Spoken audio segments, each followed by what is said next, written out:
السلام علیکم ورحمۃ اللہ وبرکاتہ۔ عزیزان گرامی، سلسلہ احادیث مبارکہ پیغمبر جناب سید کونین صلوات اللہ علیہ کے حوالے سے جو ہم نے سلسلہ جاری کیا ہے، اس کی آج یہ 5ویں نشست ہے۔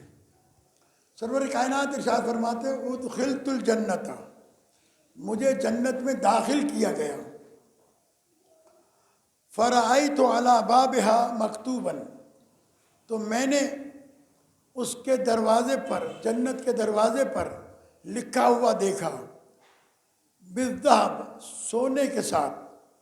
لا الہ الا اللہ، اللہ کے علاوہ کوئی معبود نہیں، کوئی عبادت کے لائق نہیں، محمد حبیب اللہ، اور محمد صلی اللہ علیہ وآلہ وسلم اس کے حبیب ہیں، علی ولی اللہ، اور علی علیہ السلام اللہ کے ولی ہیں، وفاطمۃ امۃ اللہ، اور فاطمہ اللہ کی کنیز خاص ہے، الحسن والحسین صفۃ اللہ، حسن اور حسین علیہم الصلاۃ والسلام بندگان خالص اور خاصان خدا ہیں، برگزیدہ ہیں، علی مبغضیہم لعنت اللہ، اور جو ان سے دشمنی رکھے گا اس پر اللہ کی لعنت ہوگی۔ لہٰذا اس حدیث مبارکہ سے یہ بات واضح ہوئی کہ اگر اللہ کی لعنت سے بچنا ہے تو پھر ان سے محبت کرنا پڑے گی، اور اس کے لیے بہت ساری احادیث پیغمبر اکرم صلی اللہ علیہ وآلہ وسلم نے ارشاد فرمائی ہیں۔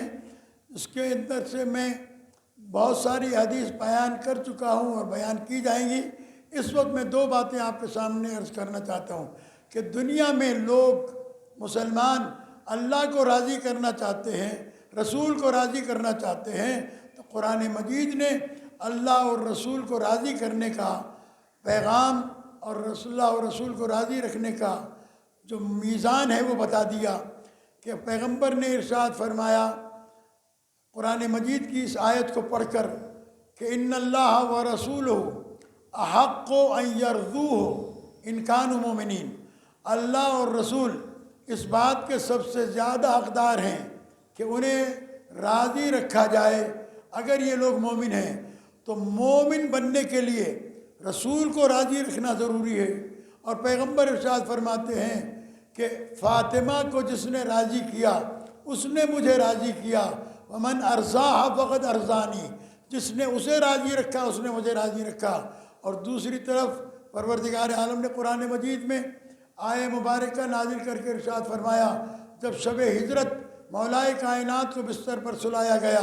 اور مولائے کائنات ایسی نیند سوئے کہ ارشاد فرمایا ایسی نیند مجھے کبھی ماں کی آغوش میں بھی نہیں آئی تھی جیسی شب ہجرت میں آئی۔ تو اللہ تبارک و تعالیٰ نے علی علیہ السلام کا سونا خریدا،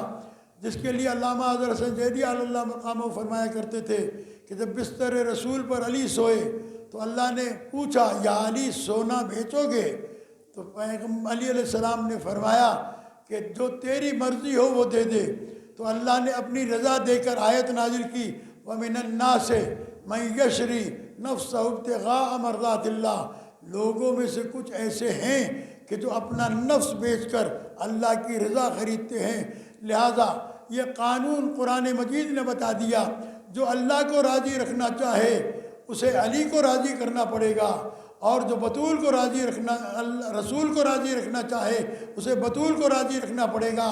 جس سے بطول ناراض ہو وہ رسول کو راضی نہیں کر سکتا، جس سے علی ناراض ہو وہ اللہ کو راضی نہیں کر سکتا۔ اسی لیے مجھے محسن نقوی شہید کا ایک شعر یاد آتا ہے، وہ فرمایا کرتے تھے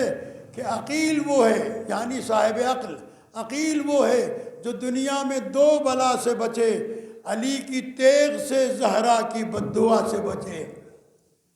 لہذا اگر اللہ اور رسول کو راضی کر کے جانا ہے تو پھر علی اور بطول کو راضی کرنا پڑے گا۔ اگر یہ دونوں ناراض ہیں تو پھر ساری کائنات دنیا مل کر بھی عبادت کرتی رہے تو وہ اس عبادت کا کوئی صلہ نہیں ملے گا، اس لیے کہ عبادت کا صلہ ان کی رضامندی پر موقوف ہے۔ یہی وجہ ہے کہ نماز اللہ کی خوشنودی کے لیے پڑھی جاتی ہے،